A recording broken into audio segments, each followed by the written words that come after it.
আইপিএলের একটা মহাবিস্ময় হয়েছিলেন বিরাট কোহলি। সিজনের পর সিজন তিনি পারফর্ম করেছেন, দুর্দান্ত পারফর্ম করেছেন, অতিমানবীয় পারফর্ম করেছেন, মৌসুমে প্রায় 1000 রান করে ফেলেছেন, 3টা সেঞ্চুরি করে ফেলেছেন, কিন্তু আইপিএল শিরোপা কখনো জিততে পারছিলেন না। বিরাট কোহলি কেন আইপিএল শিরোপা জিততে পারছেন না? রয়্যাল চ্যালেঞ্জার্স বেঙ্গালুরুর অত ভালো দল একের পর এক তারা তৈরি করেছে, তা সত্ত্বেও সেইটা একটা মহাবিস্ময়, বিরাট একটা ধাঁধার নাম ছিল। অবশেষে সেই বিস্ময়ের অবসান ঘটেছে গতবার। আইপিএলের 18 নম্বর মৌসুমে রয়্যাল চ্যালেঞ্জার্স বেঙ্গালুরুর 18 নম্বর জার্সিধারী কিংবদন্তি বিরাট কোহলি অবশেষে শিরোপাটা জিতেছেন। এবার গতবারের জেতা শিরোপাটা কি ধরে রাখতে পারবেন বিরাট কোহলি? পারবে সেটা রয়্যাল চ্যালেঞ্জার্স বেঙ্গালুরু? তাদের সামনে কি কি চ্যালেঞ্জটা রয়েছে? টুর্নামেন্ট শুরু হওয়ার আগে একটা ফেভারিট র্যাঙ্কিং তো আমরা করবই, এই যেহেতু টুর্নামেন্টের আগে তো করি, কিন্তু আইপিএলে ফেভারিট র্যাঙ্কিং করাটা ভীষণ রকম চ্যালেঞ্জিং, ভীষণ রকম ঝুঁকিপূর্ণ বটে। কেননা দলগুলোর শক্তি দুর্বলতা খুব যে পার্থক্য রয়েছে তা নয়। এই কারণে ওই 19-20 পার্থক্যের মধ্য থেকে র্যাঙ্কিং 1 থেকে 10 নম্বরে রাখাটা রিস্কি হয়ে যায়, কিন্তু তারপরও মজাও তো রয়েছে। সেইটার জন্যই আপনাদের সঙ্গে শেয়ার করার জন্য একটা ফেভারিট র্যাঙ্কিং করছে। আইপিএলের 19 নম্বর সিজন শুরু হওয়ার আগে নট আউট মানে ফেভারিট র্যাঙ্কিংয়ে 1 থেকে 10 নম্বরে কোন দল কোথায় রাখছে আমার সঙ্গে আপনি মিলিয়ে নিতে পারেন, এবং অতি অবশ্যই অনেক কিছুই মিলবে না। যেমন 10 নম্বরে দিল্লি ক্যাপিটালস, এইটাই অনেকের সঙ্গে মিলবে না। গতবার যেই দলটি 5 নম্বরে থেকে শেষ করেছে, প্লে অফ তারা খেলতেই পারতো, তাদেরকে 10 নম্বরে রাখছে কেন? আমার কাছে দিল্লি ক্যাপিটালসের দলটাকে খুব ব্যালেন্স মনে হয় না। গতবার তারা 5 নম্বরে থেকেছিল, সেইটাকে আমার কাছে একটু ওভার অ্যাচিভমেন্ট বলেই মনে হয়। এই দলটাতে রাহুল, ডেভিড মিলার, ক্রিস্টান স্টাবস তারা রয়েছেন বটে, তবে ব্যাটিংটা খুব ডেপথ আছে সেটা বলা যাবে না।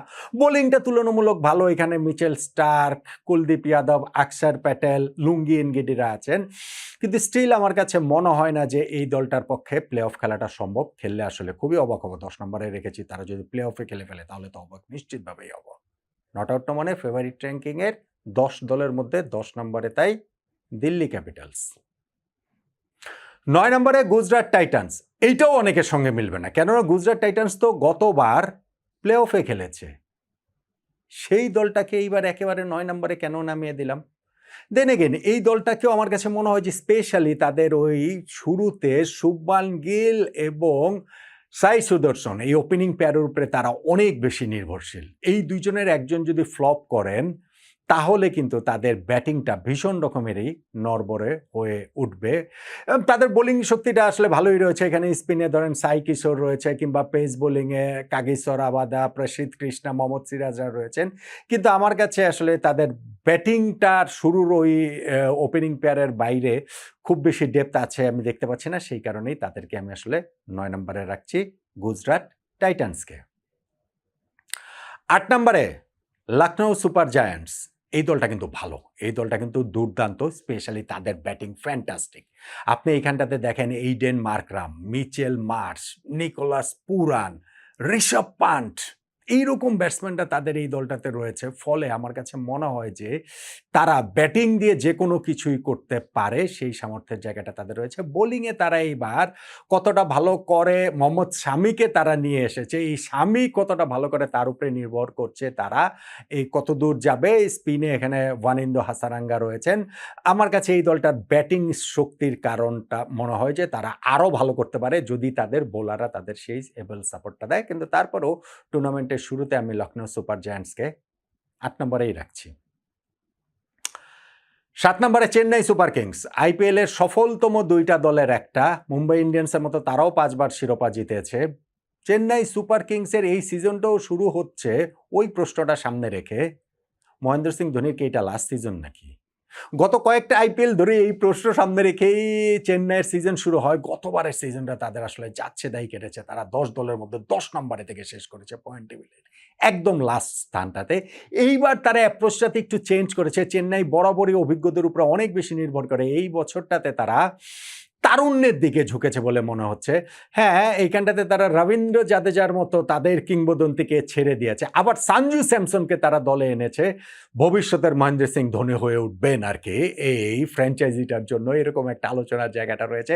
স্যামসন দলে আসাটা তিনি স্পেশালি যেই ক্রিকেটটা খেলেছেন এই কিছুদিন আগের যে টি-20 ওয়ার্ল্ড কাপ ভারতের জয়ের পথে, সেখানে প্লেয়ার অফ দ্য টুর্নামেন্ট তিনি হয়েছেন। সো সঞ্জু স্যামসনের দলে অ্যাড করাটা এটা তাদের জন্য নিঃসন্দেহে অনেক বড় একটা প্লাস পয়েন্ট। ঋতুরাজ গায়কোয়াড়, শিবম দুবেরা এখানে রয়েছেন। স্পিনে নূর রয়েছেন, তার সঙ্গে এবার তারা আকিল হোসেনকে নিয়েছেন। সঙ্গে তাদের এই জায়গাটাতে হচ্ছে গিয়ে খালিলও রয়েছেন। আমার মনে হয় যে চেন্নাই সুপার কিংস গতবারের চেয়ে ভালো করবে, তবে প্লে অফে আমি আসলে তাদেরকে দেখছি না। তাদেরকে আমি তাই ওই 7 নম্বরেই রাখছি। 6 নম্বরে পাঞ্জাব কিংস, গতবারের ফাইনালিস্ট রিকি পন্টিংয়ের দল, শ্রেয়াস আয়ারের দল। গতবারের কোর দলটাকেই তারা মোরললেস ধরে রেখেছেন, কিন্তু ও গতবারের পারফরমেন্সটা রিপিট করাটা কি তাদের পক্ষে সম্ভব হবে? এইটা কি একটু টাফ হয়ে যাবে না? তাদের স্পেশালি ব্যাটিংয়ে যদি আপনি বলেন, শ্রেয়াস আয়ারের বাইরে তাদের ওই যে প্রভসিমরন সিং, প্রিয়াংশ আরিয়ার আর রয়েছেন বটে, তবে ব্যাটিংটার অনেকগুলোই লুপহোলসের জায়গা রয়েছে নিঃসন্দেহে। তাদের অবশ্য পেস বোলিং স্পেশালি খুব ভালো।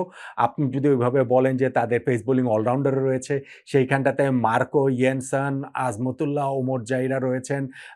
এই দলটাতে কিন্তু আমার কাছে মনে হয় যে তাদের পক্ষে মানে ভালো করা সম্ভব। নিঃসন্দেহে তো গতবারের ফাইনালিস্ট, তাদের তো ভালো করা তো অবশ্যই সম্ভব, কিন্তু আমি তাদেরকে আসলে প্লে অফ স্থানের জাস্ট একটু বাইরে আমি 6 নম্বরে রেখেই টুর্নামেন্টটা শুরু করছি এই পাঞ্জাব কিংসকে।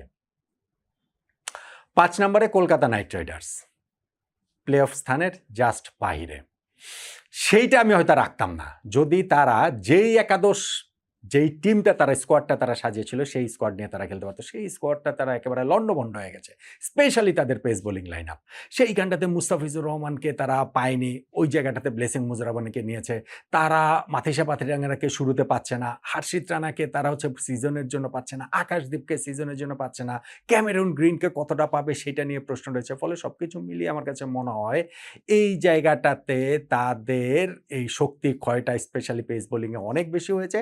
তারপরেও কলকাতা নাইট রাইডার্স তাদের এইখানটাতে ব্যাটিংয়ে ফায়ার পাওয়ার তো অবশ্যই রয়েছে, সেটা ফিন এলেন, টিম সেইফার্ড, ক্যাপ্টেন আজিঙ্কা রাহানে তাদের একটা দুর্বলতার জায়গা হয়ে যেতে পারেন। আবার ভাইস ক্যাপ্টেন ধরেন রিঙ্কু সিং রয়েছেন, যিনি সত্যিকার অর্থে এই টিমটাকে লিড করার যোগ্য।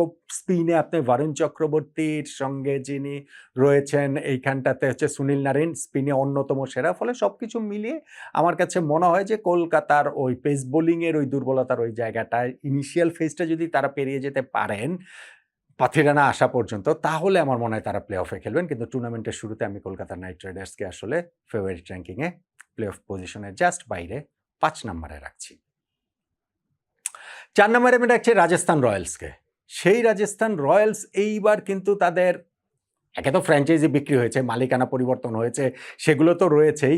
অ্যাপ্রোচটাও হচ্ছে গিয়ে তারা অনেক বেশি তারুণ্য নির্ভর, অনেক বেশি এইখানটায় তরুণদের উপরে তারা নির্ভর করছে। তাদের প্রতীক হয়ে ওঠা সঞ্জু স্যামসনকে তারা ছেড়ে দিয়েছে, কিন্তু নতুন এক তারকা তো তারা পেয়ে গেছে বৈভব সূর্যবংশীর মাধ্যমে। গত বছর আইপিএলেই তিনি তার ঝলক দেখিয়েছেন, এই বছর তার স্থানটা সিমেন্ট করার পালা। ফলে তিনি সেটা পারবেন, এটা মানে ওয়ান অফ এ কাইন্ড। তার প্রতিভা, এরকম প্রতিভা প্রতিদিন দেখা যায় না। সেই বৈভব সূর্যবংশী রয়েছেন, যশস্বী জয়সওয়াল রয়েছেন, সিমরন হেটমায়ার রয়েছেন। তাদের ব্যাটিং কিন্তু আসলে ফ্যান্টাস্টিক, এবং এটা কিন্তু বিস্ফোরক বিধ্বংসী তাদের এই ব্যাটিং লাইন আপটা হয়ে উঠতে পারে। ফলে আমার কাছে মনে হয় যে এই ব্যাটিংটার উপরেই তাদের হচ্ছে গিয়ে অনেক অনেক বেশি, তাদের বোলিং লাইন আপের ওইখানটাতেও তাদের বৈচিত্র্য রয়েছে। আমি এই রাজস্থান রয়্যালসকে তাই 4 নম্বরে রাখছি টুর্নামেন্টের শুরুতে ফেভারিট র্যাঙ্কিংটাতে। টুর্নামেন্টের যখন আইপিএলটা শুরু হচ্ছে ঠিক তার আগে আগে আমাদের এইখানটাতে যখন আমরা ফেভারিট র্যাঙ্কিংটা করছি, সেইখানটাতে যে বাকি আরও রয়েছে 3টা স্পট, এবং সেই 3টা স্পটের জায়গায় শিরোপা জয়ের জন্য আমার কাছে মনে হয় যে ওই দলগুলো আসলে খুবই খুবই আসলে কাছাকাছি জায়গাটা থাকবে। আমি 3 নম্বরে যেমন রাখছি সানরাইজার্স হায়দ্রাবাদকে। সানরাইজার্স হায়দ্রাবাদও ভাই একেবারে ব্যাটিং নির্ভর একটা দল, এবং সেই ব্যাটিংটাও কি ব্যাটিং! ধরেন তাদের এখানে Travis Head, Abhishek Sharma, Ishan Kishan, Nitish Kumar Reddy, Liam Livingstone, Heinrich Klaasen, লিভিংস্টোনকে তারা এবার নিয়েছে। সো কি বিস্ফোরক একটা ব্যাটিং লাইন আপ তাদের, এবং এই ব্যাটিং দিয়ে তো তারা যে কোনো প্রতিপক্ষকে দুমড়ে মুচড়ে দিতে পারে।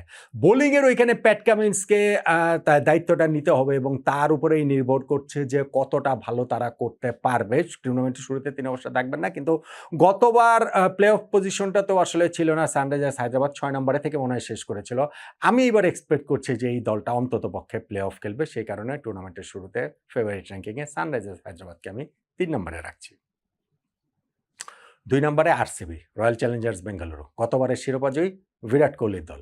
বিরাট কোহলিদের ওই কোর গ্রুপটাতেই তো রয়ে গেছে। তাদের ওই দলটার সঙ্গে ধরেন বিরাট কোহলি, ফিল সল্টের সেই ওপেনিং পার্টনারশিপ, সেটা খুব গুরুত্বপূর্ণ। আমার কাছে মনে হয় এইখানটাতে যে অ্যাড হয়েছে ভেঙ্কটেশ আয়ার, গত আইপিএলটা যার খারাপ গিয়েছে কলকাতা নাইট রাইডার্সে, এইবার তিনি কতটা ভালো করেন আমার ধারণা তিনি তার এখানটাতে ভালো করারই কথা। রাজাত পাতিদার রয়েছেন তাদের ক্যাপ্টেন, এবং তাদের এইখানটাতে স্পেশালি তাদের পেস বোলিংয়ে জশ হ্যাজেলউড এবং ভুবনেশ্বর কুমার, এই জুটিটা তো আসলে দুর্দান্ত।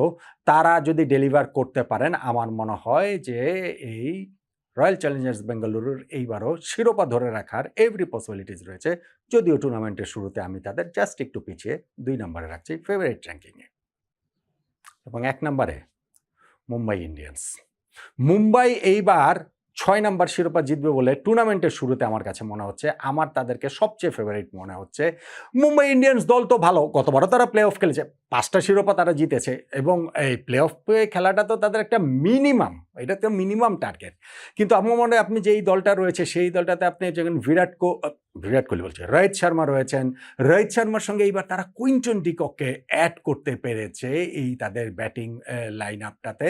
এইখানটাতে তিলক ভার্মা আছেন আপনার হার্দিক পান্ডিয়া, জাসপ্রীত বুমরা, ট্রেন্ট বোল্ট, কি দুর্দান্ত একটা সূর্যকুমার যাদব। এবং এই দলটাকে আপনি আসলে টুর্নামেন্টে যখন শুরু হচ্ছে তার আগে অন্যান্য সকল দল যদি বিবেচনা করেন, সবচেয়ে ব্যালেন্স টিম আমার কাছে এই মুম্বাই ইন্ডিয়ান্সকেই লাগছে। টুর্নামেন্টের শুরুটা তারা বরাবরই আসলে একটু স্লো করে, তারপরে গিয়ে তারা হচ্ছে গিয়ে পেসটা গ্যাদার করে, কিন্তু আমার কাছে টুর্নামেন্টের শুরুতে এই হার্দিক পান্ডিয়া, রোহিত শর্মা, সূর্যকুমার যাদবদের এই দলটা, জাসপ্রীত বুমরাদের এই দলটা, সেইটাকেই শিরোপা জয়ের জন্য এইবারের আইপিএলে রেড হট ফেভারিট বলে মনে